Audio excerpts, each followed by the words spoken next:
My name is Angel. I'm 26 years old. I lived in a home with a single mother. My dad, he left the house.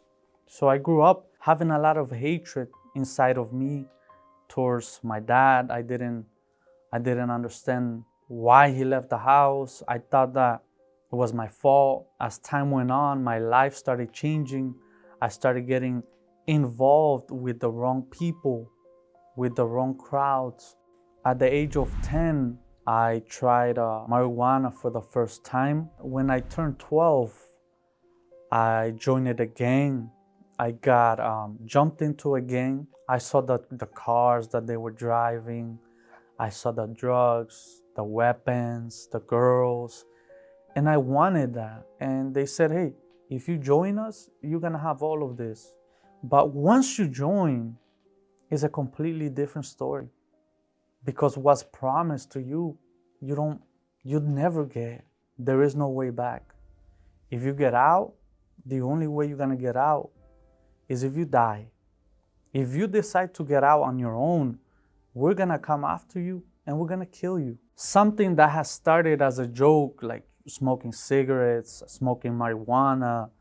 I started making small robberies in the stores, and I started getting involved in criminal activities with the gang. And my life was like that, always getting into shootouts, fights. I remember my job in the schools was to bring the drugs inside the school, the middle schools, and to bring the youth from the school into the gang. And I found this a way to escape from that sadness, from that anger, and the hatred that I was trying to take out of me just kept getting bigger and bigger, to the point that I was looking for my father. I wanted to make him feel the pain that I was feeling. I remember I was outside of a club one night. It was a Saturday night, and I was waiting outside because we would go to this club every weekend.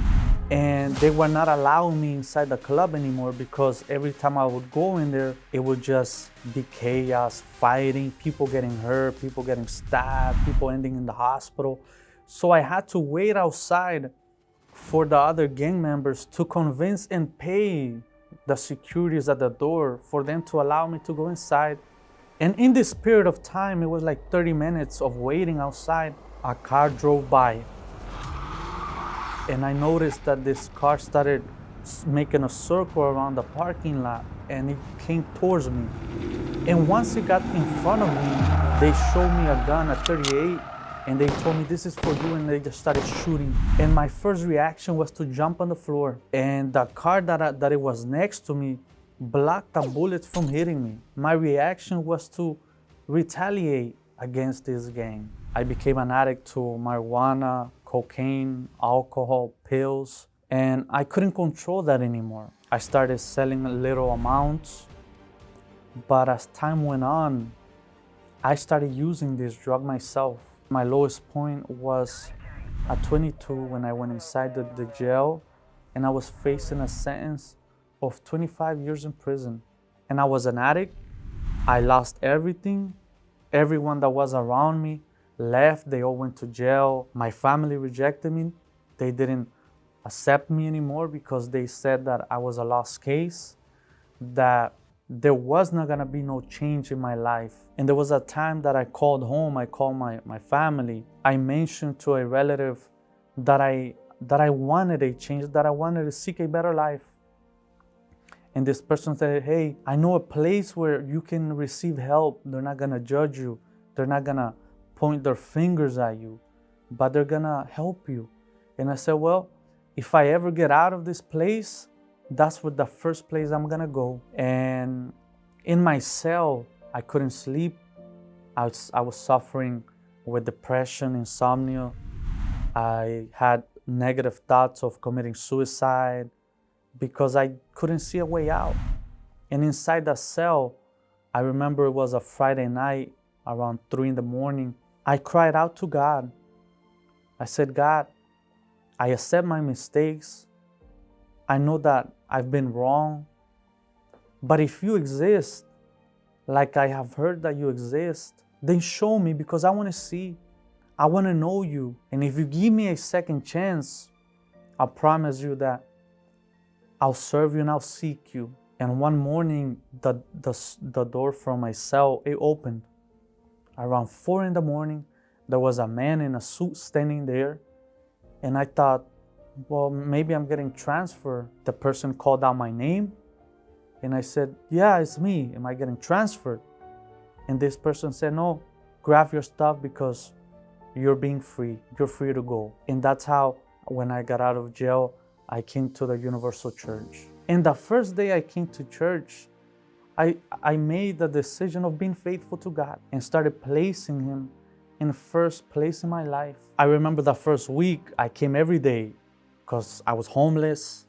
I had no job. My family couldn't take me in. I was in probation. So when I came to church and I started listening to the man of God that was preaching, I thought to myself, if in the streets I gave my life, I gave everything. Now that I'm here, that God has given me a second chance, I have to give more of myself to Him. I started noticing that I actually started gaining and having the strength to not just pass one day without doing drugs, without having to smoke, but till I got completely cured and delivered from all these addictions. I stopped suffering from depression. All these negative voices that I would hear, they went away. I got baptized in the waters. And after that, I heard about the importance of me receiving the Holy Spirit. When you receive the Holy Spirit, you receive peace. And I thought to myself, well, peace is something that I have never had.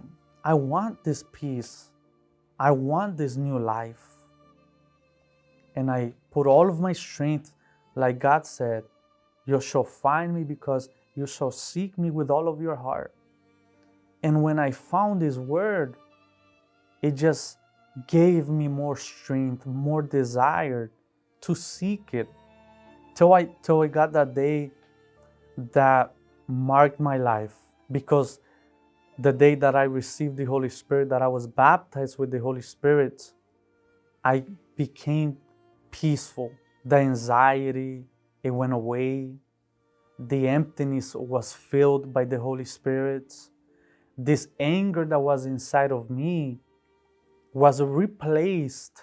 I remember that day I went back home and I just had the desire of showing Jesus to my family. Whenever I faced a problem, my reaction was not the same negative reaction. I'm completely cured, delivered from addictions.